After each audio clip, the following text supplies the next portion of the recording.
श्री गणेशाय नमः. श्री गणेश पुराण कथा क्रमांक 3. भीमराजाची कथा. महान तपस्वी व्यासांना ब्रह्मदेवानी गणेश महात्म्य संबंधी आणखी एक रसाळ कथा सांगण्यास प्रारंभ केला. भीमराजा विदर्भ देशातील कौंडिण्य नगरात राहत होता. त्याच्याकडे अफाट संपत्ती, सत्ता, ऐश्वर्य होते. भीमराजा मोठा पराक्रमी व दानशूर होता. प्रजादक्ष होता. अशा भीमराजास एक सात्विक पतिव्रता प्रियतमा होती. तिचे नाव होते चारुहासिनी. तिला कशाचीही कमतरता नव्हती, पण मूलबाळ नसल्याने ती दुःखी असे. आपल्या अर्धांगिनीला झालेले दुःख राजास सहन होत नसे. एके दिवशी राजा आणि राणी एकांतात बसले होते.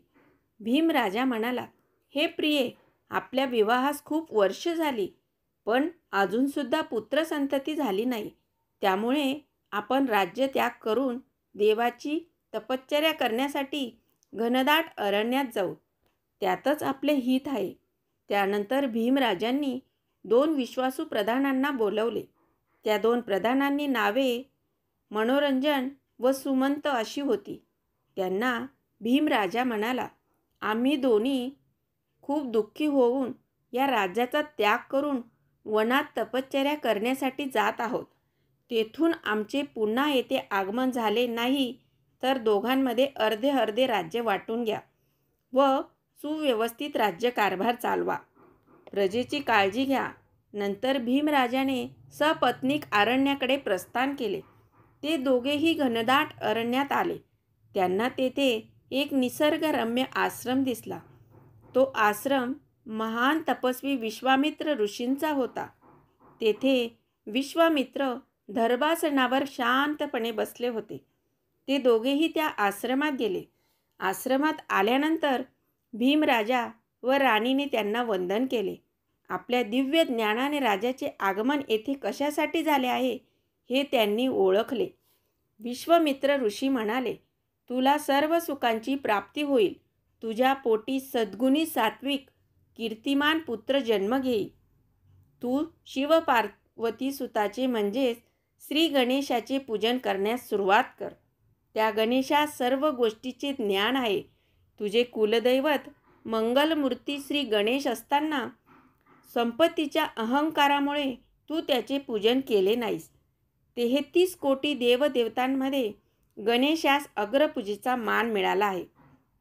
त्याचे स्मरण न केल्यामुळे सर्व देवदेवता तुझ्यावर असंतुष्ट आहेत. त्यामुळे तू निपुत्रिक आहेस.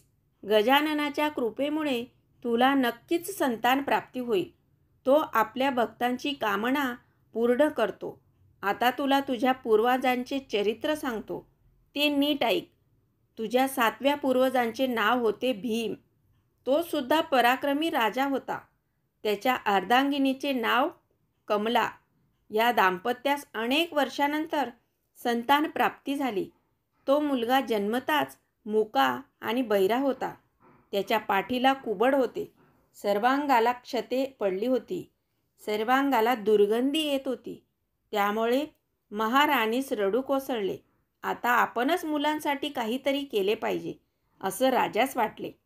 राजाने काही विद्वान ज्योतिषांना या राजपुत्राचे नाव काय ठेवू असा प्रश्न केला. तेव्हा ते म्हणाले,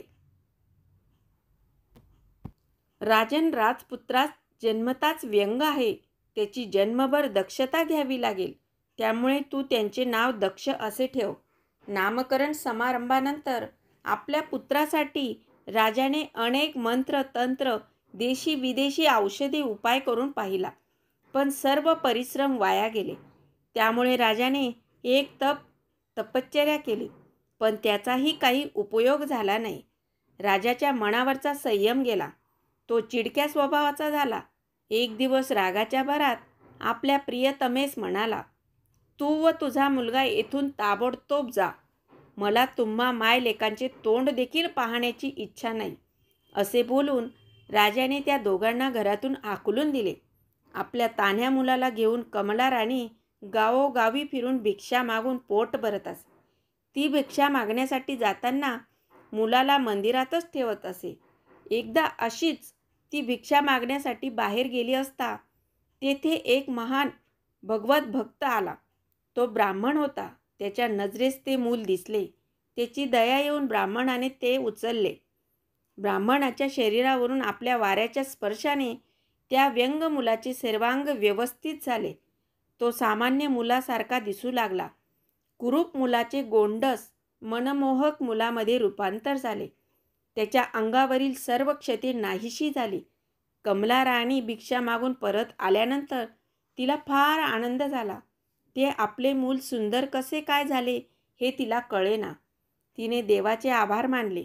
त्यानंतर काही वर्षानंतर देवास आपण प्रसन्न करून घ्यावे असे राजपुत्रास वाटले. दक्ष मनात म्हणाला, 33 कोटी देवदेवता असून सुद्धा श्री गणेशास अग्रपूजेचा मान आहे, तेव्हा मंगलमूर्तीलाच आपण प्रसन्न करून घेऊ. तोच आपली मनोकामना पूर्ण करेल. दक्षाने श्री गणेश उपासनेस प्रारंभ केला.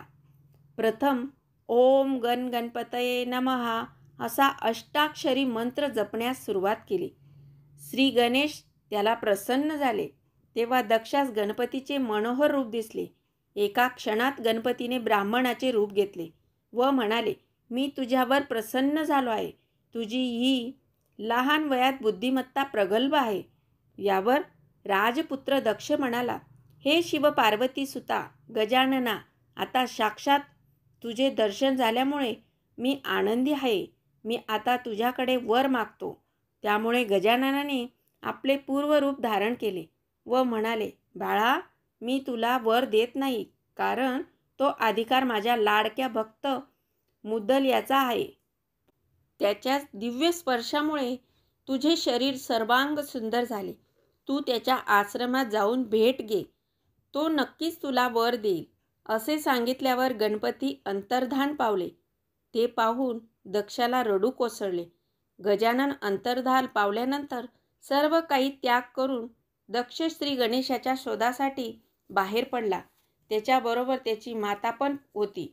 अशा प्रकारे भटकंती करत सुदैवाने राजकुमार दक्ष मुग्दल ऋषीच्या आश्रमात गेला. भक्तिमय वातावरण पाहून दक्षास परमानंद झाला. आश्रमात व्याघ्र आसनावर मुग्दल ऋषी बसले होते. त्याच्यासमोर श्री गणेशाची एक मनमोहक मूर्ती होती. ती भक्तियुक्त अंतःकरणाने श्री गणेशाची पूजा करत होते. दक्षाने त्यांना नमन केले. दक्ष म्हणाला, मुनिवर, आपले उपकार मी कधीही विसरणार नाही. तुमच्यामुळेच माझे कुरूप शरीर सुंदर झाले. श्री गजाननाने मला 2 रूपाचे दर्शन घडविले. त्यांनी मला सांगितले की आपण मला वरदान द्याल, म्हणून मी येथे आलो आहे.